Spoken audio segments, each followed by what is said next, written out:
Hi, welcome back. I want to take one more video and just focus on this whole idea of us being sheep and living like sheep. And I want to specifically tie it into what it means to seek first the kingdom of God. And so how does this relate practically to me being a person who's seeking first the kingdom of God? Well, here's one way to look at this.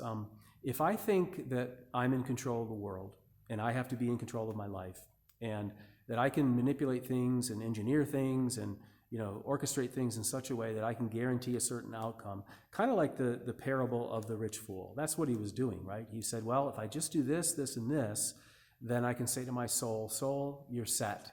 You have everything you need. Don't worry about tomorrow. I've got it under control. And he was in for a rude awakening. God said to his soul, tonight your soul is required of you. And so that's an illusion. That's the whole point of that, is that you're not in control of things the way you think you are.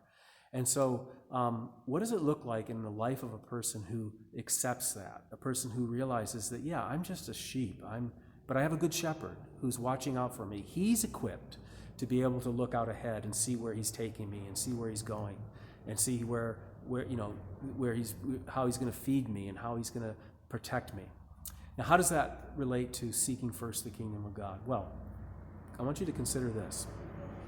What is one of the biggest problems in our world today with regard to relationships? Isn't it time? Isn't it the idea that we simply don't have time?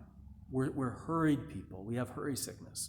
We're always on the rush. We're always working. We're always trying to get the upper hand, to plan and to put things in place so that our future is secure. And what it does over time is it causes us it cultivates this idea in us that we can't live here and now in the present. We can't live in the moment. We have to be always thinking about the future. Do I have enough money? Do I have enough resources? Have I secured, enough retirement to be able to retire? And so we're always forward thinking. Our minds and hearts are always thinking of tomorrow. And that's really a definition of worry. It's when you can't focus on the here and now, but you can only think about tomorrow. Now, let me ask you a question. What would it look like for your relationships with other people if you were a person who could rest in the fact that you have a shepherd and he knows where you're going. He's taking care of you. That I'm not advocating irresponsibility where you just, kick back and don't do anything and just hope that God, fixes everything. We work, we plan, we're called to do that. It's part of our lives. But if we did it in such a way that we could not make it such an obsession, that it could be something that we could do and treat it like work, not like a God, not like something that is going to fix our lives or keep us safe and keep us secure and make us ultimately happy. And we could leave that to God, leave that future to God.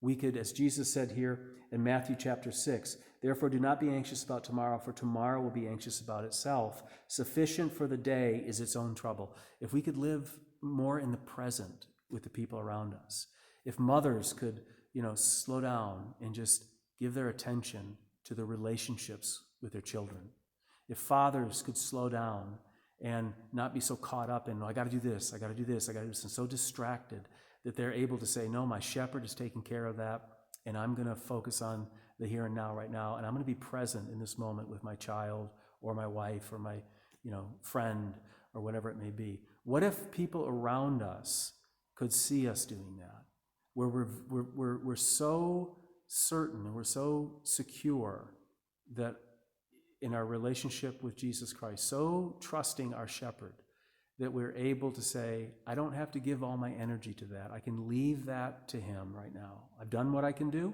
and it's in his hands now. Right now, I'm going to focus on ministering to this person, listening to this person, reaching out to this person, connecting to this person, being there for this person. That would make it a huge impact in our world today, because that's very rare. We're all so caught up. We're all so busy that if a person were to act that way, I think it would be something unique. I think it would be something that would cause people to look around and say, what makes you tick? What enables you to do this? And I think it would be one of those things that Jesus said, when they see our good works, they will glorify our Father in heaven. It will cause them to look up and say, this isn't normal. This person has resources. He has something that I don't have. And so I want to encourage you to think about it that way. To seek first the kingdom of God is to recognize that you're a sheep. It's vital that you need to let the shepherd worry about tomorrow so you can focus on the relationships that you have today. Thanks for watching.